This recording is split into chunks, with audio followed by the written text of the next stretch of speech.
Hey, everyone. I'm Bill Watson, 26 years old, a technical sergeant in the Air Force currently stationed in Afghanistan. I never thought I'd be writing something like this, but I need advice, or maybe I just need to vent. My wife Mary and I have been married for 5 years, and we've got 2 kids.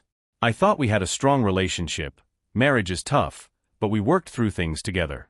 At least, that's what I believed.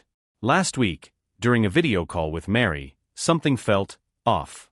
We've done countless video calls over the years, but this time, the vibe was strange. She seemed distracted, looking around as if someone else was in the room. I noticed shadows moving in the background, but she said it was just the kids playing in the hallway. I let it go, not wanting to argue. Long distance can make you doubt things, and I didn't want to seem paranoid. A couple of days later, my buddy Jake, who's back in the States, messaged me. He didn't want to say anything at first but finally admitted he'd heard rumors from someone at Mary's work about her spending a lot of time with another guy. Jake is the kind of guy who wouldn't bring this up unless he was sure it was serious. When I pressed him for more details, he mentioned hearing about her being seen at a bar with this guy, her coworker apparently, and how they looked way too cozy for just friends. I didn't want to jump to conclusions. I've seen what suspicion can do to guys out here. I tried to brush it off, telling myself that Jake might be wrong, or maybe the guy was just a friend.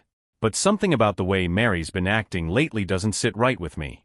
I've noticed little changes. She takes longer to reply to my messages, avoids talking about her day, and seems more interested in ending our calls quickly.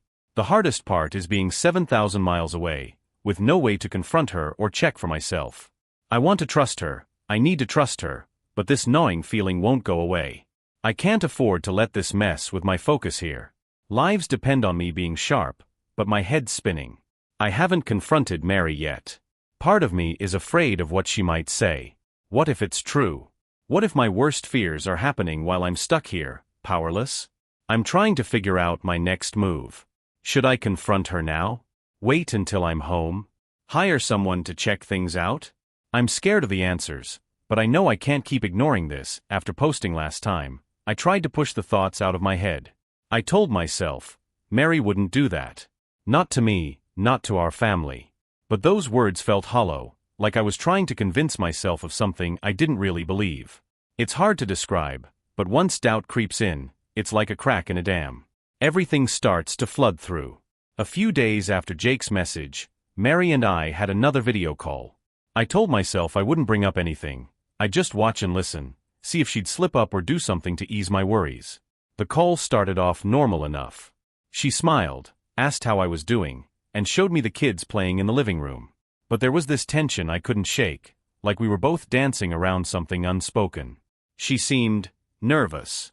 Her laugh was forced, and when I asked about her day, she gave short, vague answers. Then, at one point, I noticed her adjusting the camera angle, like she was trying to keep something, or someone, out of frame. I didn't say anything, but it felt like a punch to the gut. I tried to act casual, mentioning that Jake had said he ran into one of her coworkers. Her reaction was immediate. She froze for a split second, then forced a laugh and said, "Oh? Who did he see?"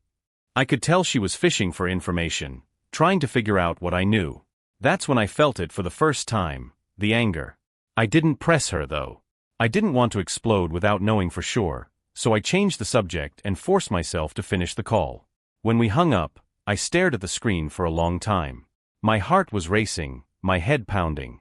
I wanted to believe her, but her reaction wasn't normal. It didn't feel like someone who had nothing to hide. The next day, I couldn't focus on anything. My job here is high stakes. One mistake, and lives are on the line, but my mind kept drifting back to Mary. What if Jake was right? What if she was cheating on me? The thought made me sick. I kept replaying moments in my head, looking for clues I might have missed. Times when she came home late, excuses that didn't quite add up, the way she started pulling away emotionally months before I left for this deployment. By the end of the day, I couldn't take it anymore. I messaged Jake and asked him for more details. He hesitated at first, saying he didn't want to cause problems in my marriage, but I told him I needed the truth, no matter how bad it was. Jake said he'd heard from someone who worked with Mary that she'd been seen going out to dinner with this guy more than once, and not in a coworker's grabbing a bite after work way. They looked like a couple, laughing, leaning close to each other, sharing a drink. Apparently, Someone even saw them holding hands outside a restaurant. When I read that, I felt like the air had been sucked out of the room. Holding hands. That wasn't something you did with a coworker or even a close friend. That was intimate. That was the kind of thing she used to do with me when we were first dating, when she was crazy about me. Jake said he didn't know the guy personally, just that he was some smooth-talking sales rep who'd started at Mary's office about 6 months ago. My mind flashed back to a conversation Mary and I had months earlier. She'd mentioned a new guy at work, said he was super outgoing, and everyone loved him. I'd thought nothing of it at the time, but now I couldn't stop wondering if he was the one. I asked Jake if he could find out more, maybe get a name or any other details. He agreed but told me to be careful, that I needed proof before making any accusations. He was right. Without proof, I was just a paranoid husband thousands of miles away. That night, I couldn't sleep. Every time I closed my eyes, I pictured Mary with this guy, laughing with him, holding his hand. It felt like my brain was attacking me, dragging me through all these scenarios I didn't want to believe were true. I tried to remind myself that I didn't have concrete evidence yet, but the doubt was eating me alive. I've started looking into hiring a private investigator back home. I don't want to go down that road, but I can't just sit here and do nothing. If she's innocent, I'll feel like the world's biggest jerk, but if she's not, I need to know. Am I going too far? Or do I owe it to myself to find the truth? A few days after deciding to contact a private investigator, I took the plunge. I found a firm online with good reviews, one that specialized in domestic cases.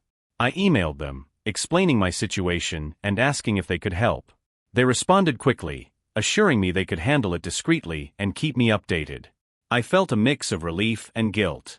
What kind of husband hires someone to spy on his wife? The investigator, a guy named Derek, called me the next day.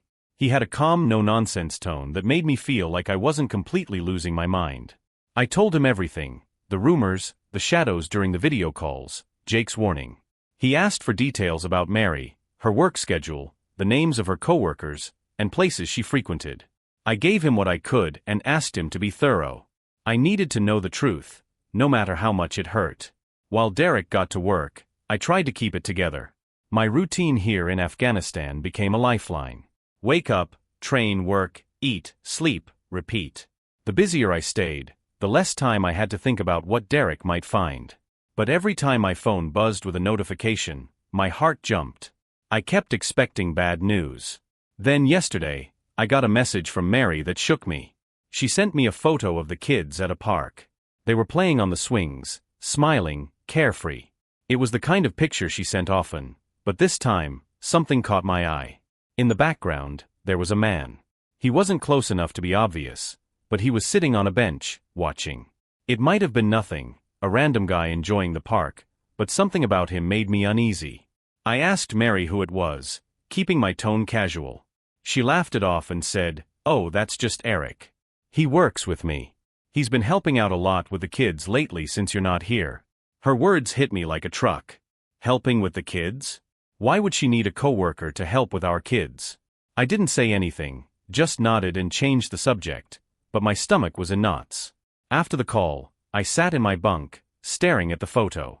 Was this the guy Jake had mentioned? Was this the man Mary was spending time with? My head was spinning.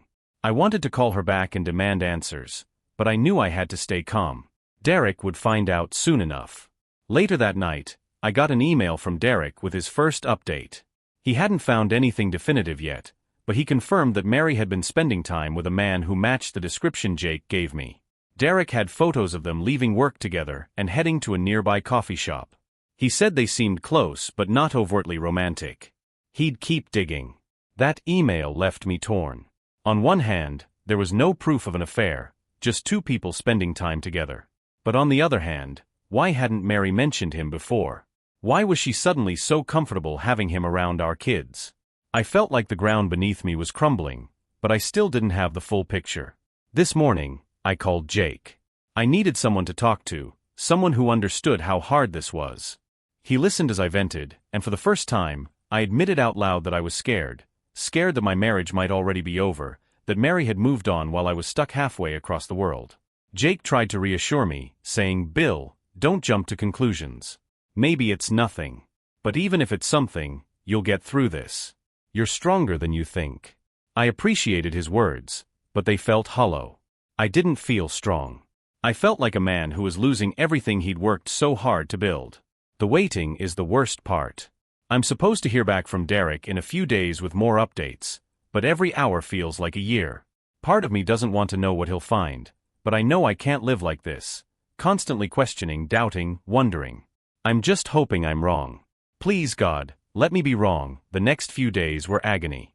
Every time I looked at my phone, I half expected to see an update from Derek. My heart would pound, my hands would sweat, and then I'd feel relief and dread at the same time when there was nothing new.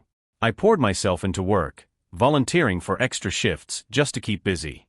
But no matter how much I tried to distract myself, my mind kept drifting back to Mary, to Eric, to the picture of him at the park with my kids. Finally, the email came.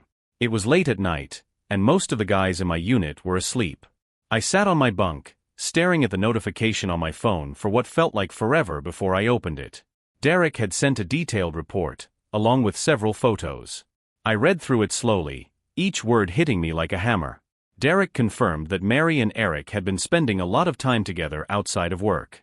He had photos of them at coffee shops, walking through the park, even going to dinner.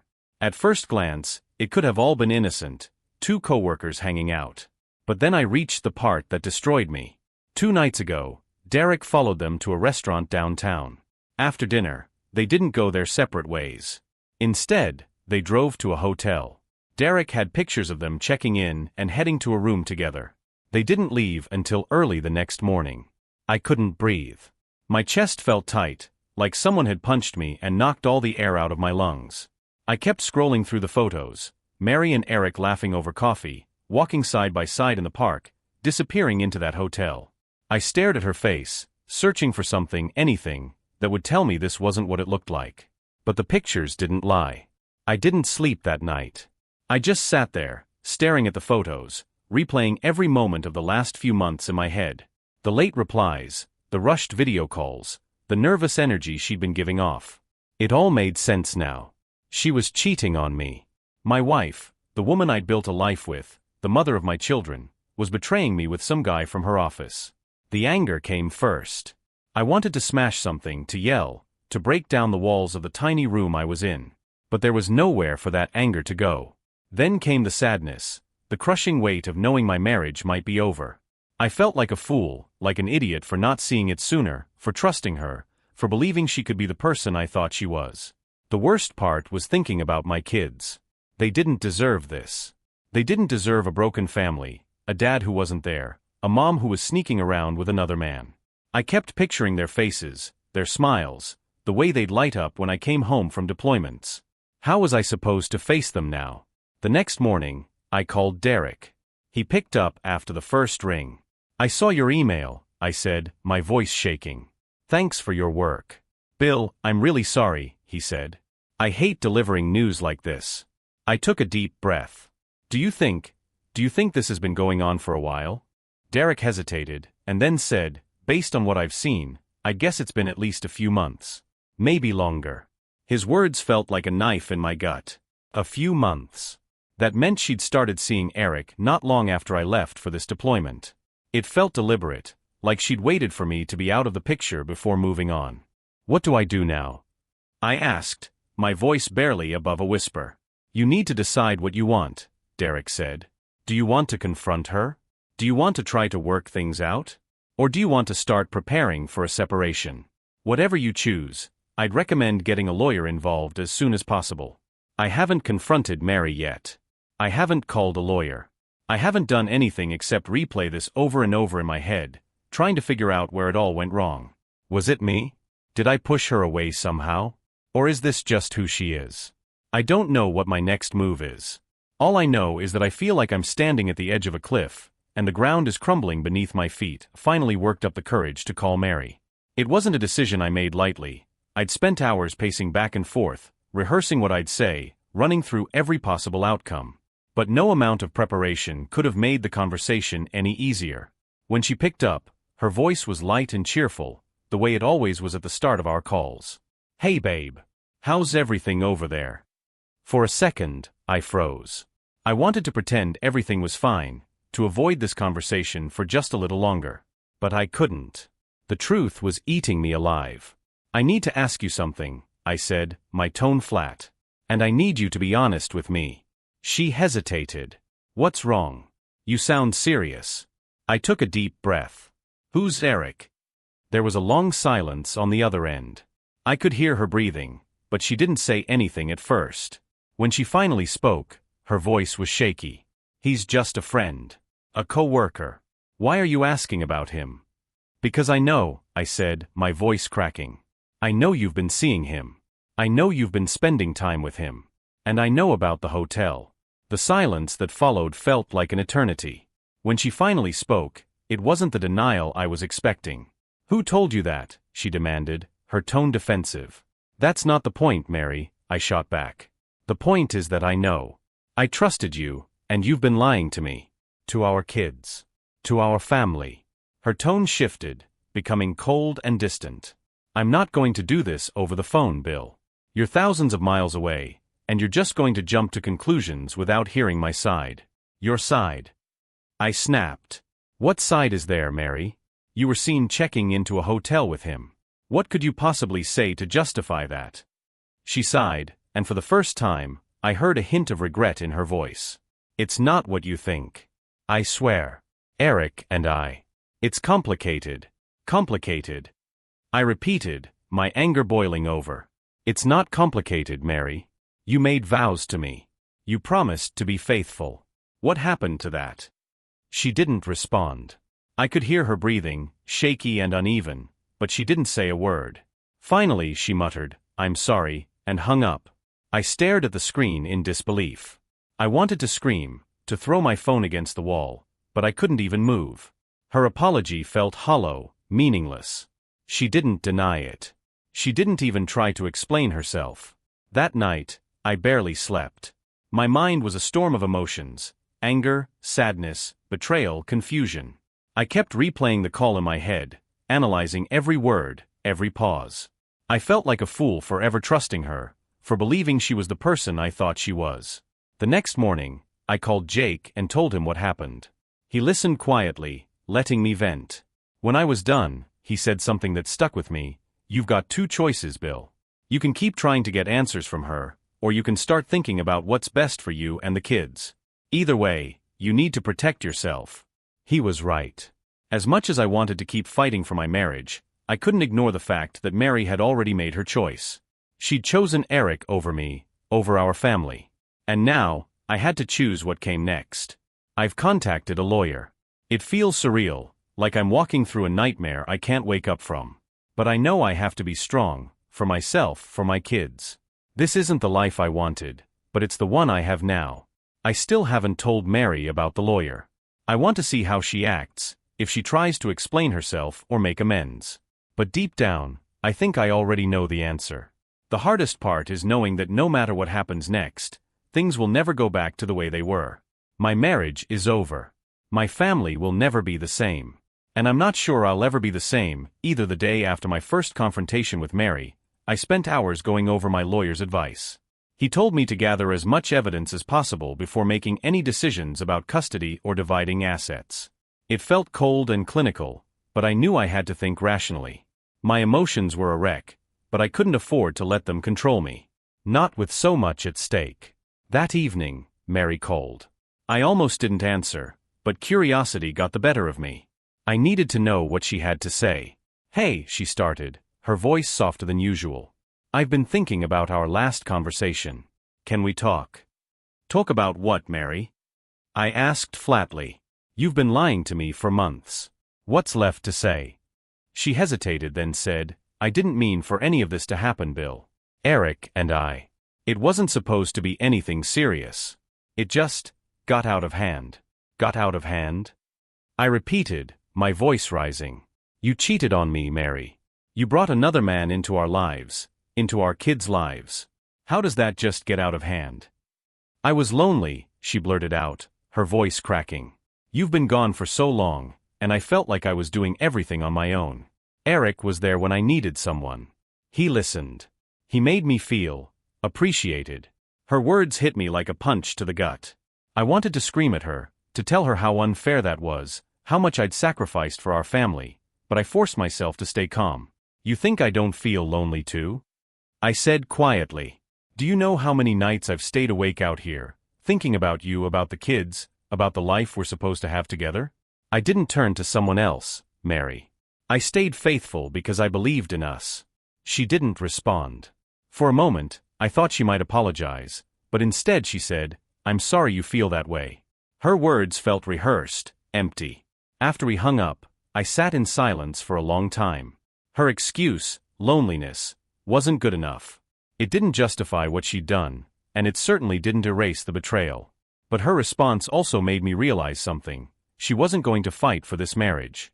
She wasn't even going to try to fix what she'd broken. That night, I made a decision. I wasn't going to wait for her to come to her senses. I wasn't going to beg her to choose me. She'd made her choice, and now it was time for me to make mine. The next morning, I called my lawyer again. I told him everything, the affair, the lies, the impact it was having on me and the kids. He advised me to document everything, from Derek's findings to my conversations with Mary. He also suggested filing for divorce sooner rather than later, especially if I wanted to protect my rights as a father. Hanging up the phone, I felt a strange sense of relief. It wasn't the kind of relief that comes from things getting better, but the kind that comes from finally taking control of a bad situation. For the first time in weeks, I felt like I had a plan. That afternoon, Derek sent me another email. This time, he'd uncovered text messages between Mary and Eric. They weren't explicit, but they made it clear that their relationship was more than just a fling. In one message, Mary told Eric she couldn't wait to see him again, and that he made her feel alive. In another, Eric asked if she'd thought about leaving me. She didn't say yes, but she didn't say no either. I forwarded the messages to my lawyer, along with the photos Derek had taken. As I hit send, I felt a mix of anger and sadness. This wasn't how I wanted things to end, but it was the reality I had to face. That evening, I called Mary again. I told her I knew about the texts, about Eric pressuring her to leave me. Her reaction was defensive. "He didn't mean anything by it," she said. "He was just worried about me." "Worried about you?" I shot back. "He's trying to replace me, Mary. And you're letting him." Her voice broke. "Bill, I don't know what you want me to say. I'm sorry. I never wanted this to happen, but it's too late now." "You're right," I said coldly. "It is too late." Before she could respond, I ended the call. That night, I slept better than I had in weeks. It wasn't because the pain was gone, it wasn't. But for the first time, I felt like I was taking back control of my life. Mary had shattered our marriage, but she wasn't going to destroy me. Now, I'm focused on what matters most, my kids. They're the reason I'm fighting so hard. They're the reason I'm determined to come out of this stronger, no matter how broken I feel right now. I know the road ahead won't be easy, but I'm ready to face it. For them. For me, after our last call, I stopped hoping for answers from Mary. She wasn't going to admit the full truth or fight for our marriage. I contacted my lawyer and officially began the divorce process. It felt like ripping off a bandage, necessary but excruciating. Derek sent me more updates. He'd found out Eric had been over to the house multiple times while I was deployed. The idea of another man in my home, around my kids, made me sick. My lawyer assured me this would strengthen my case for custody. I confronted Mary again, keeping it short and to the point. "I've filed for divorce," I said. Her silence on the other end spoke volumes. Finally, she whispered, "I understand. The next steps feel overwhelming, splitting assets, fighting for custody, but I know it's the right thing to do. This isn't the life I wanted, but I'm determined to protect my kids and rebuild from here." One day at a time, Mary didn't fight the divorce filing. When I told her I'd be seeking primary custody of the kids, her response was muted. "Do what you think is best," she said, sounding more resigned than anything. It's like she'd already made peace with the fact that her choices had consequences. Derek uncovered more texts where Eric talked about starting a life with her and my kids. It was infuriating to see how easily he imagined stepping into my role. I sent everything to my lawyer, building my case piece by piece. Meanwhile, I had a brief video call with the kids. They seemed happy, but there was a distance in Mary's tone. I tried not to let it bother me, focusing on their smiles and laughter. They're my anchor in all this. The cracks in my marriage are now undeniable, and I'm learning to let go of what I thought my life would be. Every step forward is painful, but it's a step closer to a future where I can heal. For now, that has to be enough. A few days after our last conversation, Mary sent me a message. "We need to talk," she wrote. I called her, expecting an argument or maybe some attempt at damage control. Instead, she dropped another bombshell. Eric had been staying over while I was deployed. "It was only a couple of times," she said quickly, as if that would soften the blow. "He helped with the kids when things got overwhelming. I couldn't hold back. You let him into our home, around our children, while I'm out here risking my life for this family." My voice shook with anger.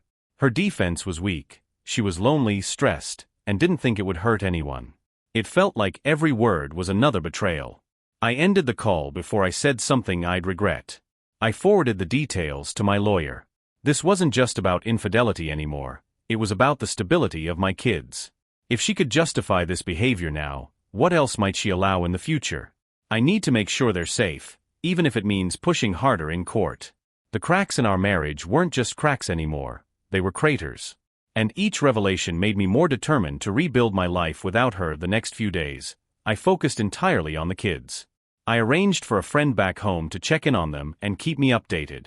Seeing pictures of them smiling gave me some relief, but it also reminded me of what I was fighting for.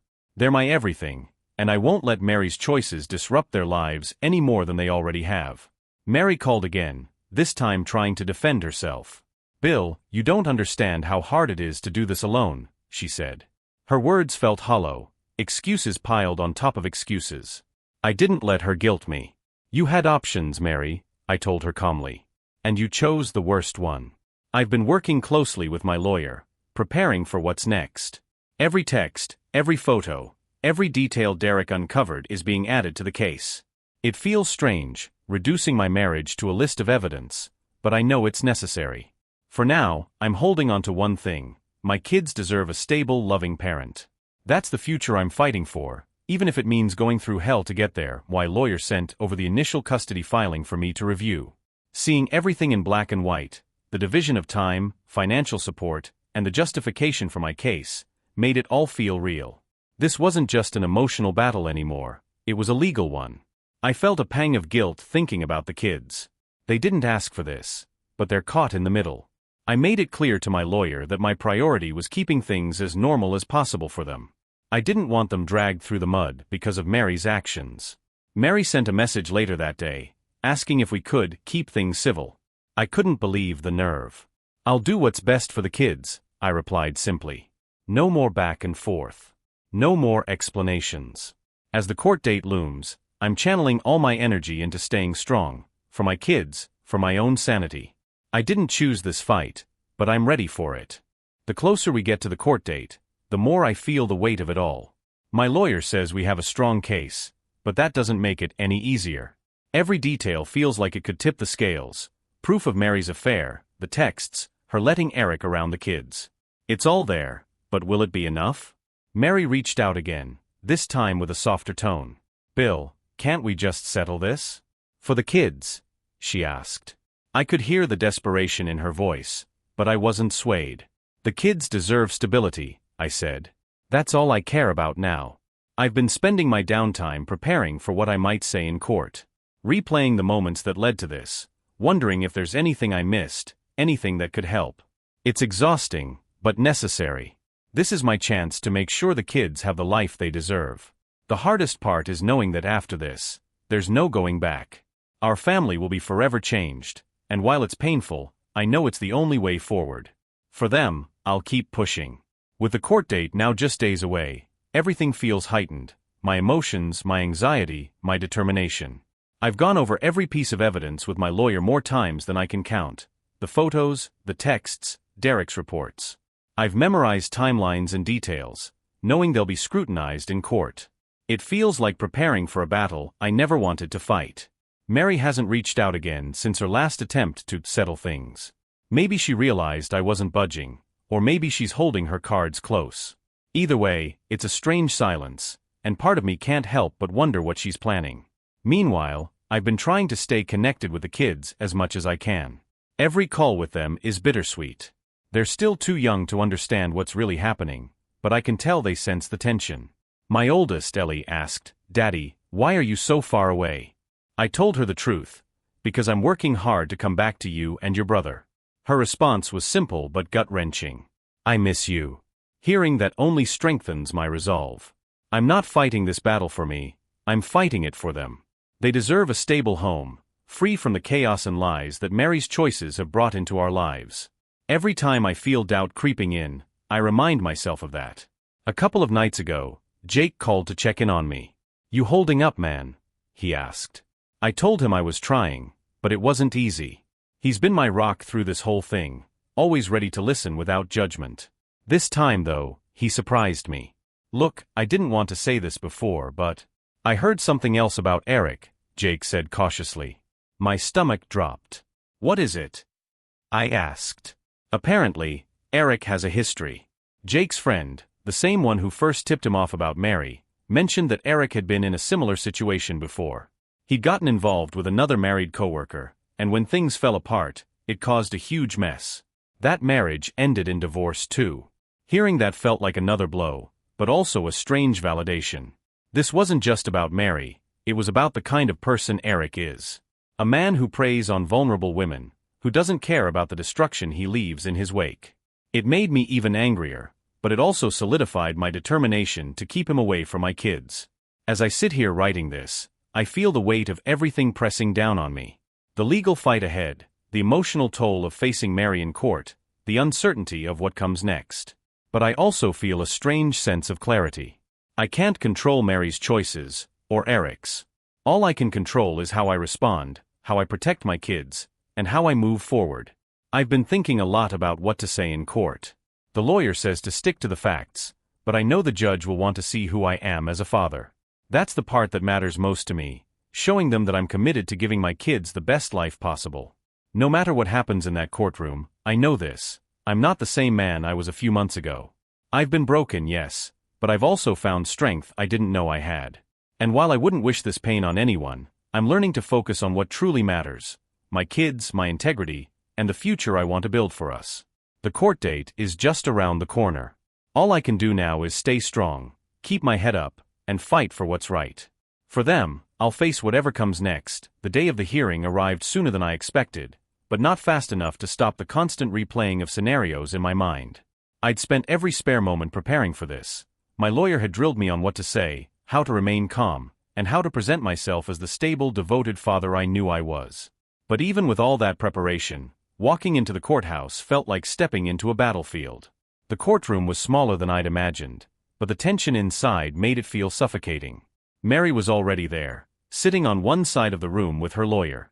She looked composed, her face a mask of calm, but I could see the nervous tapping of her fingers against the table.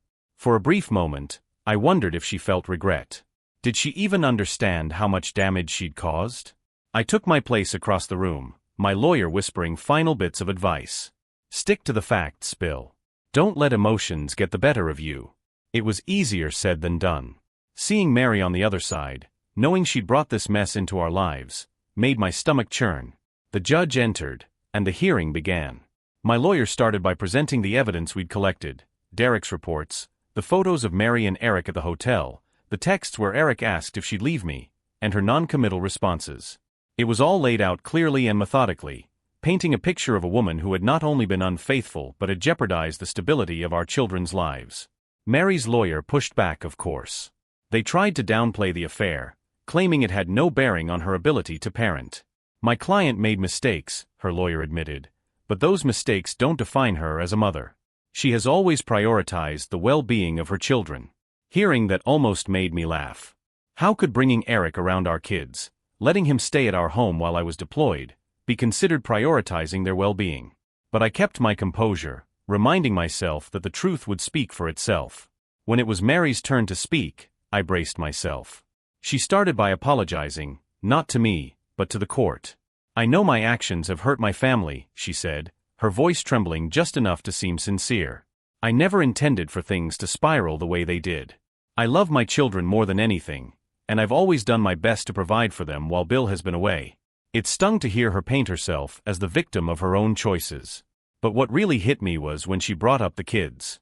Ellie and James need stability, she said, glancing at me for the first time since we'd entered the room. They need both of their parents involved in their lives.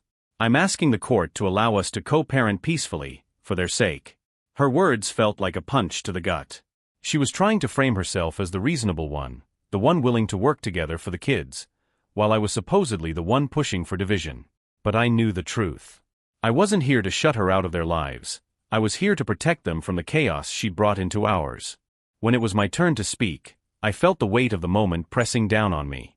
I took a deep breath and stood, meeting the judge's gaze. Your Honor, I'm here today because I want what's best for my children, I began, my voice steady but firm. I've spent the last several months away from them, serving my country, trusting that my wife would take care of things at home. That trust was broken. I went on to describe what Derek had uncovered, how Mary had let Eric into our home, and the impact it had on me as a father trying to maintain a connection with his family from thousands of miles away. I'm not here to vilify Mary, I said, glancing in her direction. She's their mother, and I know she loves them. But love isn't enough. Stability, responsibility, and honesty are just as important, and I believe I can provide that for my children. I shared stories about Ellie and James, about how much they meant to me, about the plans I had to create a nurturing and secure environment for them. As I spoke, I felt the anger and pain I'd been carrying begin to shift into something else, resolve. When I finished, the courtroom was quiet. The judge looked thoughtful, scribbling notes before turning to ask a few questions.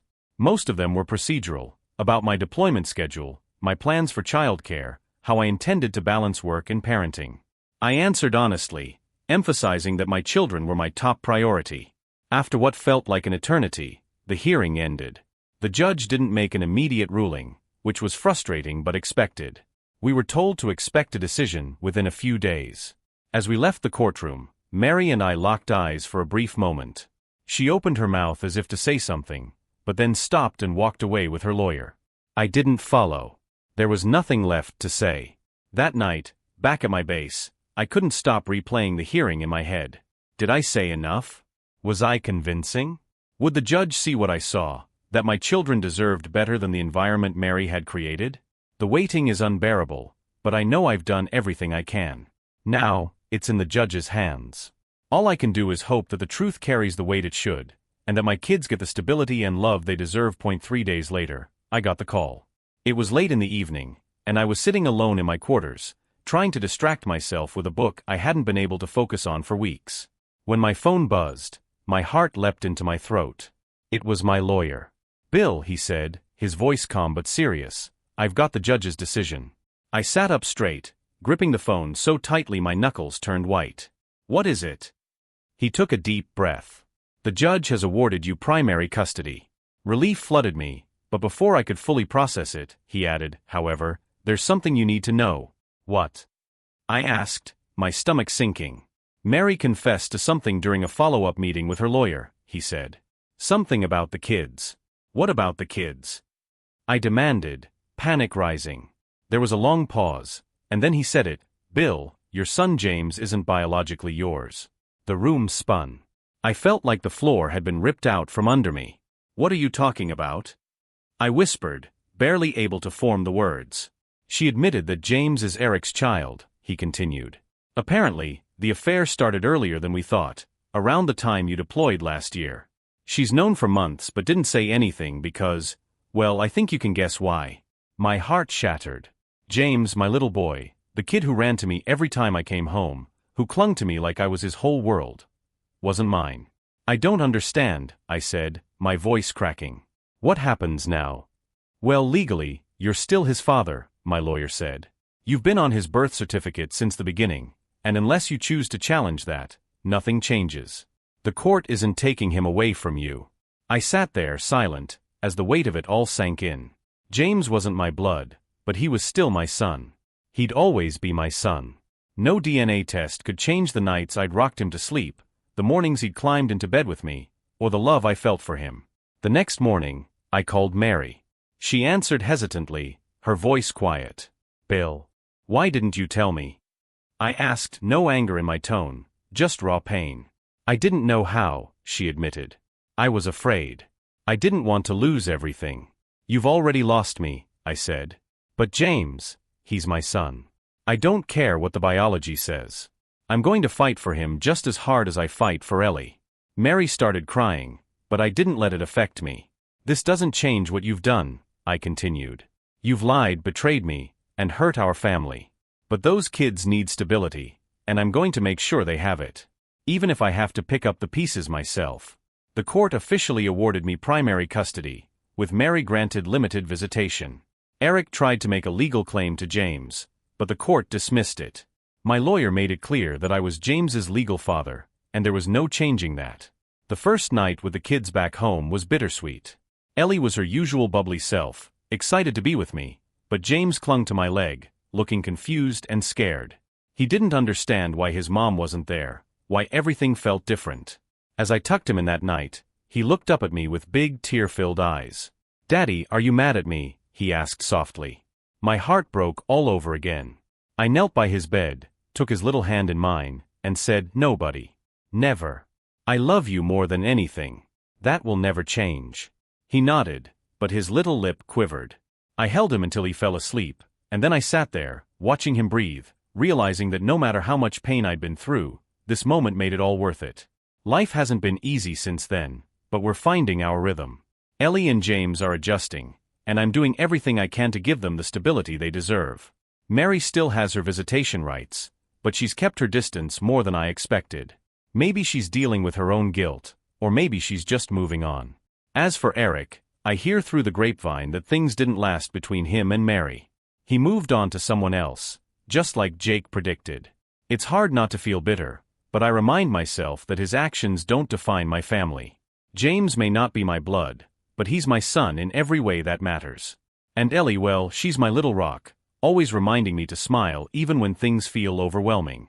The surprise wasn't one I ever wanted, but it's taught me something important. Being a father isn't about DNA, it's about showing up, loving unconditionally, and doing what's right, no matter how hard it gets. I'm not the same man I was before all this, but I think I'm stronger now. My family may look different than I thought it would, but it's still mine, and I'm going to hold on to it with everything I've got.